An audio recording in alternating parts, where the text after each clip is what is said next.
Alright, so this is G4 and today we are about to install Windows 11 in UEFI. As you can see, this is quite old 8th-gen processor i5. So first I created one bootable Windows 11 installer, connected, and then I'm pressing F10 to get into BIOS. For HP, for this model, F10 is the key for BIOS.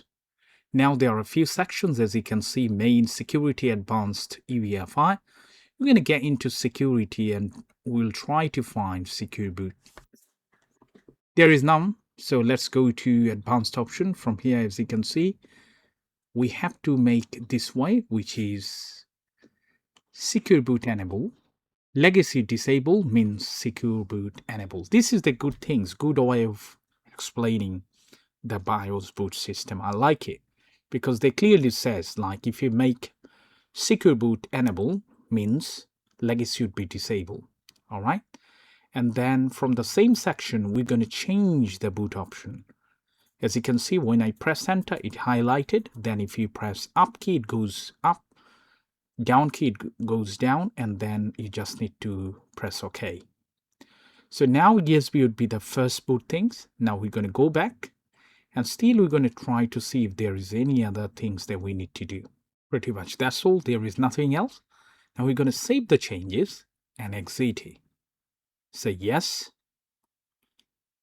And now it's going to restart from the USB. If it doesn't, in case during the boot, we can press F9 to get into temporary boot option, and in that way manually we can select it.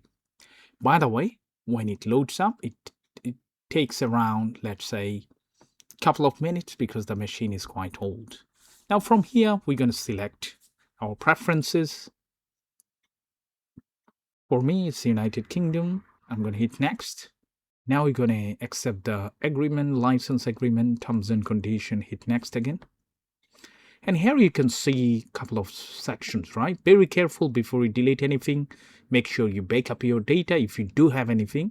But I don't have any data, so I'm going to delete it. Remember, if you delete or if you format it, you're going to lose the existing files and data.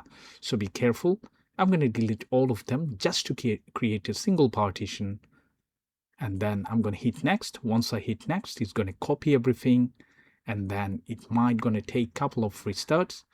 Then everything should be fine. So when the installation will be done, there might be you needed to update the drivers. If you want to update the drivers, then you must need to have the internet connection, either wired or wireless.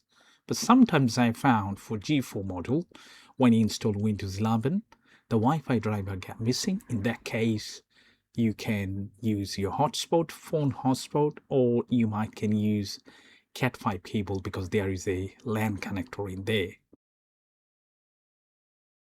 So setup is finalizing, all looks fine, pretty good, and I'm happy with it. And that's the reason I like Windows laptop rather than Mac or anything, because this is upgradable. Thank you so much for watching. Bye for now.